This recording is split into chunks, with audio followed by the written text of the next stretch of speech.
এখন তো পটল কাটলেই দেখা যায় ভেতর হলুদ হয়ে বীজগুলো শক্ত হয়ে গেছে, খেতে তো একদমই ভালো লাগে না। নমস্কার সবাইকে, আজকের রেসিপিতে থাকছে পুর ভরা পটলের পাকোড়া, যা খেয়ে সবাইকে বলতে হবে হ্যাঁ ভালো হয়েছে, আর যারা পটল খায় না তারাও খেয়ে নেবে। তো একটা বাটিতে ব্যাটারের জন্য 1 কাপ চাল আর তার অর্ধেক পরিমাণের ডাল নিয়ে জল দিয়ে 20 মিনিটের মতো ভিজিয়ে রাখবো। তোমরা চাইলে বেসন দিয়ে করতে পারো, কিন্তু শুধু বেসন ব্যবহার করলে খুব তাড়াতাড়ি সেতিয়ে যায়। সেক্ষেত্রে চাইলে কিছু শুকনো চালের আটা বেসনে দিতে পারো। এখানে আমি 4-5টা বড় সাইজের পটল নিয়েছি। এখন এমনভাবে ছিলে নেব যাতে করে পটলের গায়ে মোটা ছাল না থাকে। ছেলা হয়ে গেলে পটলটাকে দুফালি করে একটা চামচের সাহায্যে ভেতরের বীজগুলো ভালোভাবে পরিষ্কার করে নেব।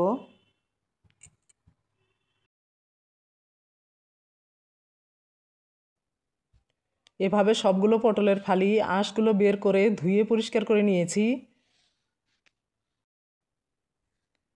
এখন একটা মিক্সির জারে ভেজানো চাল ডালগুলো নিয়ে নেব। এতে দিয়ে দিব 3টা কাঁচামরিচ, 4-5 কোয়া রসুন আর 4 টুকরা পেঁয়াজ সামান্য জল দিয়ে পেস্ট করে নেব। এখন একটা মিক্সির জারে চালের পেস্টগুলো ঢেলে নেব। এখন এতে 1 চামচ কাশ্মীরি লাল লঙ্কার গুঁড়া, পরিমাণ মতো লবণ, হাফ চামচ কালো জিরা, হাফ চামচ হলুদের গুঁড়া আর সামান্য খাবার সোডা দিয়ে দিব। এতে করে ওপরটাও খাস্তা মুচমুচে হবে, সেই সাথে ভেতরের সবজিটাও তুলতুলে হয়ে যাবে।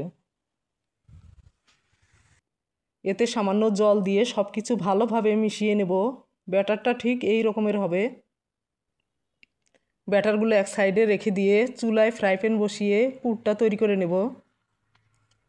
প্যানে কিছুটা সাদা তেল দিয়ে ফোড়নে দেব হাফ চামচ কালো জিরা, কিছুটা পেঁয়াজ কুচি, কাঁচামরিচ কুচি আর রসুন কুচি, সামান্য লবণ দিয়ে কিছু সময় ভেজে নেব। পেঁয়াজ ভাজা হয়ে গেছে, এ পর্যায়ে কিছুটা কুচনো চিংড়ি মাছ হলুদ দিয়ে মেখে দিয়ে দিব। মাছ দিয়ে বেশিক্ষণ ভাজা যাবে না, কিছুক্ষণ নাড়াচাড়া করে সেদ্ধ আলু গ্রেট করে নিয়েছি তা দিয়ে দিব। এতে দিয়ে দিব ভেজে রাখা চীনা বাদাম, হাফ চামচ করে দিয়ে দিব লবণ, ভাজা জিরার গুঁড়া, হলুদের গুঁড়া, সামান্য সাদা গোলমরিচের গুঁড়া। এখন সব কিছু দিয়ে কিছুক্ষণ রান্নাটা করে নেব। পুর রান্না হয়ে গেছে, নরম থাকতেই একটা প্লেটে তুলে নিব।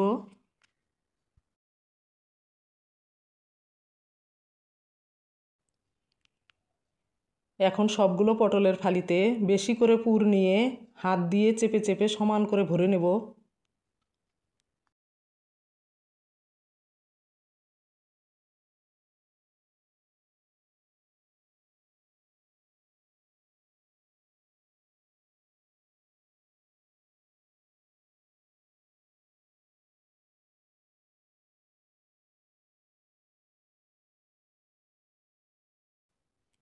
সবগুলো পুর ভরা হয়ে গেছে, আর যে পুরটা বেঁচে গেছে তার রুটি, পরোটা বা ভাত দিয়ে খাওয়া যাবে।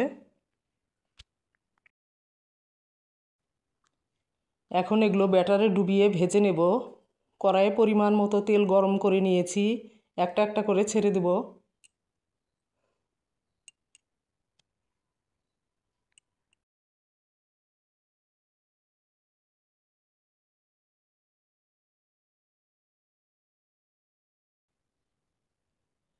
এক পাশ হয়ে গেছে, অপর পাশ উল্টিয়ে দিব আর মিডিয়াম আঁচে সময় নিয়ে আস্তে আস্তে লালচে করে ভেজে নেব।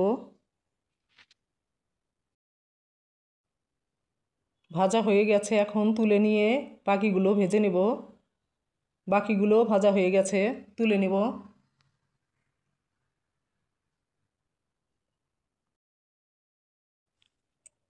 একটা ভেঙে দেখাচ্ছি, ভেতরে পুরটা এতটা টেস্টি হবে যে খাবার সময় যখন বাদাম আর চিংড়ি মাছ মুখে পড়বে অসাধারণ স্বাদ লাগবে। তৈরি হয়ে গেল পুরে ভরা পটলের পাকোড়া। রেসিপিটি ভালো লাগলে লাইক, কমেন্ট, শেয়ার করে পাশে থেকো। সুস্থ থেকো, ভালো থেকো, দেখা হচ্ছে নতুন আরেকটি রেসিপিতে।